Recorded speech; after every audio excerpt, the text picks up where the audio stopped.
This one comes from our friend Bob Nightingale. Our friend Bob Nightingale, who says that rival executives expect Kyle Tucker to sign with the Dodgers. Rival executives believe he'll be one of the highest paid players in free agency, and that he'll land with the Dodgers. Oh, wow. Is this Dodgers clickbait? Is this, oh, let's use the Dodgers because when we put the Dodgers in the title, people will click, we'll make some money type of thing? Who knows? But if you bring in Kyle Tucker, well, what does that mean for Andy Pages? What does that mean for Teoscar Hernandez? What does that mean for Tommy Edman? Because if you sign Kyle Tucker, you're talking big money. You're talking Mookie money. You're talking $200 to $300 million. The comp for Tucker really is Mookie's 12-year, $365 million deal that started at his age 28 season. And yes, Tucker, at the beginning of July, his season has taken a nosedive. It really has. First 26 games after the All-Star break had a .572 OPS. He had been struggling, but he's still Kyle Tucker. And when he's right, dude's a straight-up beast. He really, really is. And I think that the Dodgers are sick and tired of their outfield production being below average. Last year, they had one of the least productive outfields in the sport. This year, it's been the same. Defensively, it's not good. And Tucker, when he's right, he really is a top 10 to 15 hitter in Major League Baseball. Like, that is where he stands. This year, even having a down year, he's hitting .270 with a .381 on base, a .472 slug, a 139 weighted runs created plus with 22 home runs in 133 games. This episode of Dodgers Dugout Live is brought to you by PrizePicks. You and I make decisions every day, but on PrizePicks, being right can get you paid. Don't miss any of the excitement this season on PrizePicks, where it's good to be right. Football season is back, and after watching games all day this weekend to help me get over a rough week of Dodger baseball, I'm very excited for the week ahead. I'm a big fan of many players so far. I have Jaden Daniels getting more than 220 and a half passing yards, Josh Jacob getting more than 73 and a half rushing yards, and Deebo Samuel getting more than 46 and a half receiving yards. Actually, does Sam have any of these players on her fantasy league? So if that's the case, I don't know if I do want this, but we'll see. Hey, just for the sake of this read, let's roll with it. Now, I've been playing PrizePicks lately, and I have no idea why I waited so long. It's so simple to play. Just pick more or less on 2 to 6 player stat projections, and if you get your picks right, you could cash in. PrizePicks puts their user first, so all withdrawals are fast, safe, and secure.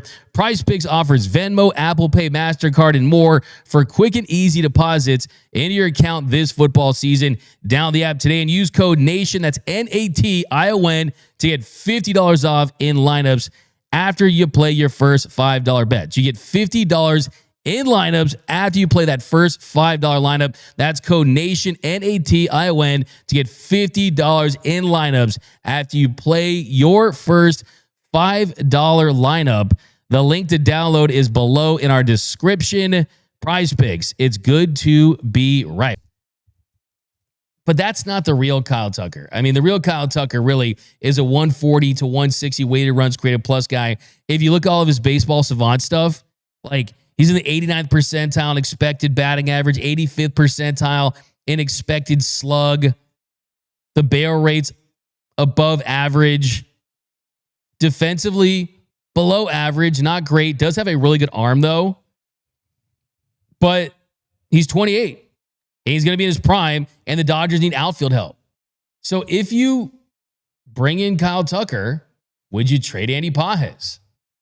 Andy Pages has some issues on the base pass. We talk about the Dodger way, right? What's the Dodger way? The Dodger way is taking pride in every single aspect of your game. That's competitive at bats. That's great defense. That's being smart on the base pass. That's doing the savvy little things.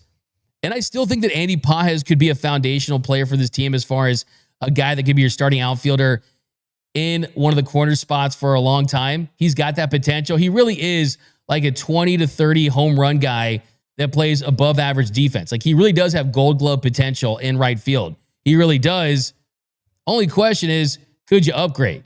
And the truth is that Andy Pages will never be Kyle Tucker. Like, let's just call that what it is. Now, you could keep Andy Pages and make him a center fielder, but then what does that mean for Tommy Edman? Because we know they like Tommy Edman in center field, and they like Hye-Sung Kim at second base potentially. So what I'm trying to say is we could see Andy Pages traded this offseason. Who knows? We could see the Dodgers try to trade Teoscar Hernandez and eat some money in the offseason. I know no one's saying this. But that's just the reality. I'm trying to get in the future here and look at my magic 8-ball. And it's not ask me later. It's, hey, what's my opinion right now?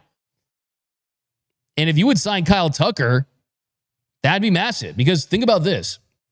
The starting rotation looks really good. Yamamoto's a killer. Like, Yamamoto's an assassin, dude. Like, he's straight up as an assassin on the mound. An absolute dog. That's why by the way, I cringe so much whenever I hear this take. The Dodgers have too many nice guys. Okay. They're nice to the media. They're nice to other players. When they're in the box, when they're pitching, there's nothing nice about them to the opposing team, right? Freddie Freeman's the nicest guy you'll ever talk to. And the dude hit an FU walk-off grand slam in the World Series and won the World Series MVP. The Padres have a-holes, and it's won them nothing. Sometimes nice guys can finish first, and they proved that last year. Yamamoto's another great example.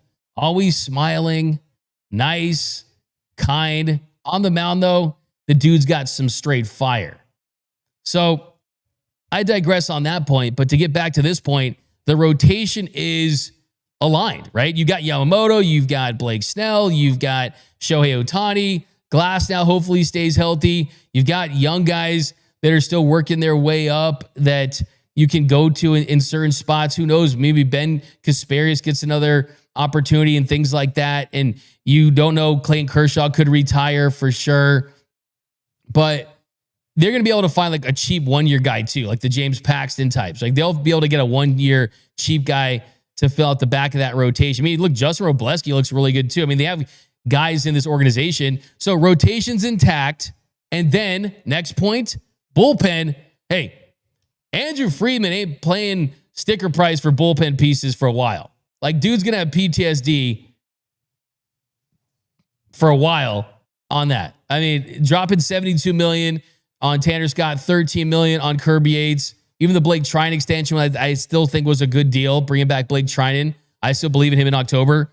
But I think to get bullpen guys, you're going to get them via trades, some reclamation projects. You still have Edgardo Henriquez. Guys coming up, Bobby Miller could be an option, right? But then you look at the infield. Third base, Murakami's not a great fit. And you got Max Muncy. That's the only place he can play. If Max Muncy comes back, which he's expected to come back tonight, do you really think that the Dodgers are going to move off of Max Muncy? Max Muncy loves this organization. He said last year he'd go off the bench even if they traded for Arenado. Like, dude would pay the Dodgers at this point to play for this organization. He's so important to this team. They went 10-12 with him out during this prolonged stretch of him working his way back in and out of the lineup. So if third base is locked up, first base is locked up, second base is locked up, potentially, and that's not a position you're going to go out there and sign a big name because no one really out there that makes a lot of sense. Shortstop, Mookie is an above average shortstop. He could play there for one more year. And even if he doesn't, you've got Freeland, Kim, Edman, other names that you could go to. And Bo Bichette doesn't make a ton of sense for this team because the defense isn't great. And is he really a needle moving bat when you already have Mookie there? So all this is just to say, if they're going to spend some money this offseason, the outfield is where they could be spending.